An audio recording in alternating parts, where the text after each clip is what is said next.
Если вы языка не знаете совсем вообще, то есть владение на нуле полностью, понятно, что нужно сначала там изучить какие-то основы грамматики, там 2-3 сотни слов, потому что без этого двигаться никак нельзя. И это, понятно, делается либо там самостоятельно по учебнику, либо на курсах, либо там с преподавателем.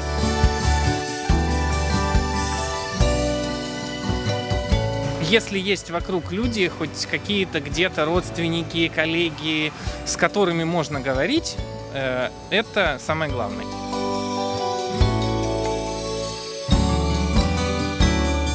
Организм человеческий, чтобы не умер, его каждый день нужно кормить. Если не кушать, будет очень плохо, или кушать раз в неделю. Вот с языком точно так же. Чтобы он у вас поддерживался в живом состоянии, нужно каждый день хоть немножко, хоть как-то, хоть чего-то им пользоваться.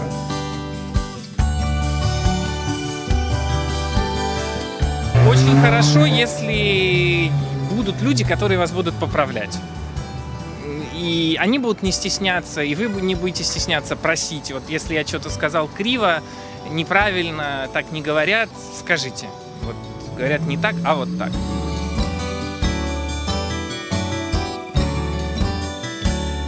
Язык, чтобы он был не бедный, чтобы он был красивый, чтобы человек знал какие-то обороты, какие-то фразеологизмы, нужно читать.